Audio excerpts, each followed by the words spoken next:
ሰላም ሰላም ውድ የዩቲዩብ ቻናል ቤተሰቦቼ እንዴት ናቸው? አለሁ እኔ ጋር እግዚአብሔር ይመስገን። እንግዲህ ዛሬ የምናወራው እንግዲህ ስለ ጥበብ እያንዳንዱ እዚህ ጋር የምናየው ጥበብ እያንዳንዱ ዋጋቸውን ነው የምነግራችሁ ቤተሰቦቼ። እንዲሁም ደግሞ ይህንን ቻናል ስትጀምሩ ሰብስክራይብ እና እንዲሁም ላይክ እያደረጋችሁ ሼር እያደረጋችሁ ጀምሩት እላለሁኝ።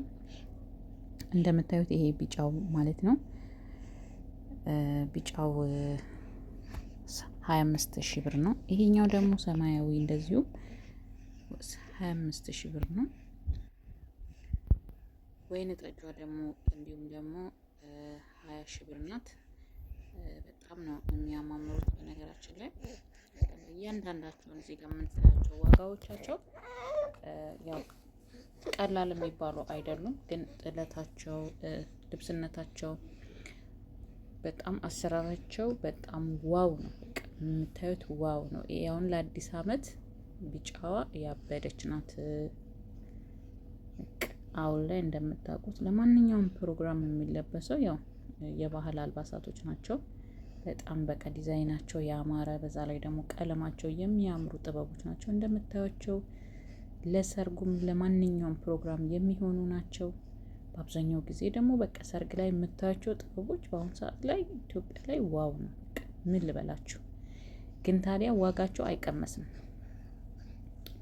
አንድ ደግሞ አርቲስት ደግሞ ከለበሰችው ማለት ደግሞ ሰማይ ይነካል ዋጋው ማለት ነው። ግን እንደምታዩቸው አሁን እነዚህ ጥበቦች ምንም የሚወጣላቸው ነገር የለም።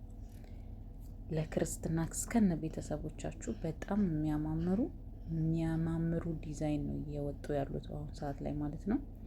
በቃ ሌላ ልብስ ለምን በዓል ላይ እኮ አሁን ሌላ ልብስ መልበስ አይታሰብም። የምሬ ነው። በዓል ላይ ሌላ ልብስ መልበስ አይታሰብም ጭራሽ። በቃ በጥበብ ነው ውበት ሲለካ፣ በጥበብ ነው ለካ ነው የሚያስብለው አይደል እንዴ?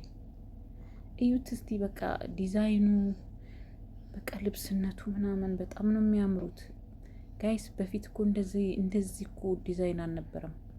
እንደዚህ ጥበብ እንደዚህ ይናክል ባህል ልብስ ነው እንጂ በፊት ታውቃላችሁ ማንኛውም ፕሮግራም ላይ እንደዚህ ጥበብ አይዘወተርም ነበረ። ግን አሁን ላይ ግን ማንኛውም ቦታ ላይ ምንም ፕሮግራም ይኑር ጥበብ ነው በቃ። በፊት ሰው ያለውን ለብሶ ነው እንትን የሚወጣው የነበረው፣ ያለውን ለብሶ ነው የሚያከብረው። አሁን ላይ ግን እናትዬ የጥበብ ፕሮግራም ነው የሚመስለው። በየቦታው ስታዩት እኮ የጥበብ ፕሮግራም የተጀመረ ነው የሚመስለው። የአበሻ ቀሚስ ፕሮግራም የተጀመረ ነው የሚመስለው። እና ምን ልላችሁ ፈልጌ ነው፣ በጣም ነው የሚያምሩት። ዋጋቸውም እንዲሁም ደግሞ እየተመጣጠነ ነው። በነገራችን ላይ ቀለል ያለ ማሰራት ስትፈልጉ እንዲሁም 10,000 እስከ 10,000 ድርሃም አለ፣ እስከ 10,000 ብር አለ። ለምሳሌ አሁን እቺ ቀይዋ ቀለል ያለቻቸው አሁን በቃ ጥለታቸው በነገራችን ላይ በጣም ነው የሚያምሩት። ለገና የክርስማስ የሚለበሱ እንዲሁም ደግሞ ለኖርማል የሚለበሱ ጥበቦች ማይጋድ ነው የሚያስብሉት። እቺኛው ራሱ በሰማያዊ የተሰራችዋ በጣም ነው የምታምረው ማለት ነው።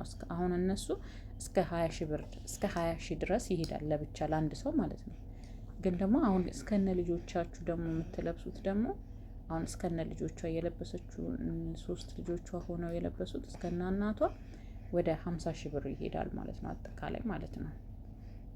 ለምን አሁን ላይ መነናቸው በጣም አሪፍ፣ እናንተ እንደ ምርጫችሁ ነው። በነገራችን ላይ ያው ስትገዙም ወይ ደግሞ ትእዛዝ ስታዙም እንደ ምርጫችሁ ነው። ቀለል ያለም አለ፣ እንደዚህ በጣም የሚጋነንም አለ። በነገራችን ላይ ግን እኔ አሁን ምርጫዬ እንዴት ነው፣ እንደዚህ በጣም የተጋነነ እንትን አልወድም።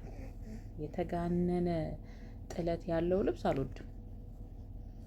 በቃ ይሁን እንዴት ነው ቀለል ያለ ነው የምወደው ማለት ነው። የሁሉም ሰው ፍላጎት ደግሞ ይለያያል። አሁን እኔ ምን አይነት ጥበብ ነው የሚያምርሽ ብትሉኝ፣ ልክ እንደ አደይ አበባ ቢጫ ጥለት ያላት እሷ አሁን በጣም ነው የምትመቸኝ። በቃ በጣም ለኔ ኦ ማይ ጋድ እቺ ያው ለአዲስ አመት በጣም እቺ ያበደች ናት በቃ ለኔ ማለት ነው። ግን ደግሞ ለሆነ ለምሳሌ አሁን ላይ የሆነ ፕሮግራም ለምሳሌ ለክርስትና ወይ ደግሞ ለልደት ወይ ደግሞ ለሆነ ለሽምግልና ምናምን ሲሆን ጥለቱ ትንሽ ሰፋ ያለ ሲሆን ያምራል።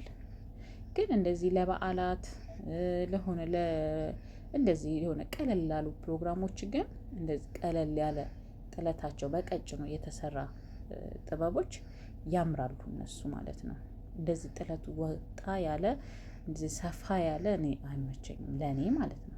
ሁለተኛ ደግሞ ለማንኛውም ራሱ ፕሮግራም ላይ ስትለብሱት ራሱ ለሽምግልናና አብሶ ደግሞ ለሰርግ ሲሆን ለሙሽራ ጥለቷ ወጣ ያለች እና ረዘም ያለ ሲሆን ያምራል። ግን እንደዚህ ቀጭን ደግሞ ጥለት ያለው ደግሞ የሀበሻ ቀሚስ ደግሞ እንደዚህ ቀለል ላለ ፕሮግራም ነው እንጂ የሚለበሰው በቃ ሲምፕል ሆናችሁ ትታዩበታላችሁ። በጣም ያምራል። በቃ አለ አይደለ ቀለል ያለ አለባበስ ዝንጥ የሚያደርግ እንደዛ ማለት ነው። እቺ እንደዚህ በቀይ ጥለት ያሉት ደግሞ በቃ እንደዚህ ለፕሮግራም ለሽምግልና አሁን ላይ ታውቃላችሁ በቃ ሽምግልናም ሰርግ ላይም ማቺንግ ነው የሚለበሰው። በቃ ጥበብ ነው እንጂ ሌላ በፊት አሁን የሚዜ ልብስ ነው ምናምን ነው የሚዜ ልብስ ሌላ ቤሎ ሙሽራ ትለብሳለች፣ ከዛ የሚዜ ልብስ ለብቻ። አሁን ግን እንደዚህ የሚባል ነገር የለም። በቃ ደግሞ ደስ የሚለው ነገር ኢትዮጵያ ላይ ደግሞ በአሁን ሰዓት ላይ ኪራይ ነው። ህዝቤ በኪራይ ነው የሚንቀሳቀሰው በአብዛኛው ማለት ነው። ለምን አሁን ለምሳሌ ይሄኛው ለአንድ ሰው ሰርግ ከተለበሰ አሁን ለምሳሌ እኔ አሰፍተው ከሆነ የሚለብሱት ያንን ጥበብ ለሚቀጥለው ሰርግ ቢኖርባቸው እነዛ ሚዜዎች ቢሆኑ ድጋሚ ደግሞ ለሌላ ሚዜ ቢሆኑ ያንን ያሰሩትን አይለብሱትም፣ ሌላ አይነት ነው የሚያሰሩት ማለት ነው። ስለዚህ ምንድነው የሚያደርጉት? በአብዛኛው በአሁኑ ሰዓት ላይ ኪራይ ነው። በቃ አዳሚ ኪራይ ነው የሚከራየው። ምን እልል ያለ እኔ ነኝ ያለ ጥበብ ይከራያሉ ማለት ነው። ፋሽን በመጣ ቁጥር የሚያከራዩ ሰዎችም ደግሞ እነሱም ያው የሰውን ደግሞ ደካማ ጎን አውቀውታል። መከራየት ነው ሰውም የሚፈልገው ኢትዮጵያ ላይ በአሁኑ ሰዓት ላይ በቃ አዳዲስ ፋሽን እያደረጉ ያመጡላቸዋል። ህዝቤ ኪራይ ነው። ዛሬ ለበዓል የለበስኩትን የሀበሻ ቀሚስ ደግማ ለሚቀጥለው ለገና የለበሰችውን ለእንቁጣጣሽ አትለብሰውም።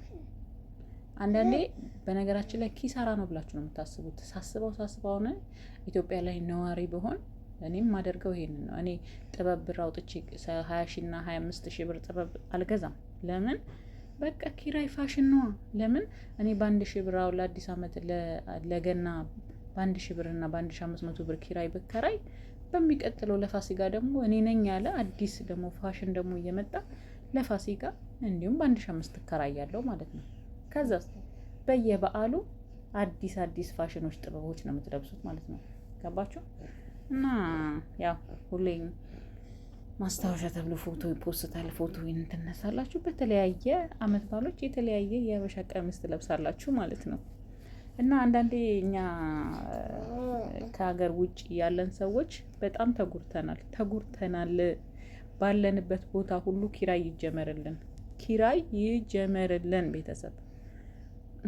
አመሰግናለሁ። ላይክ ሼር አድርጉት።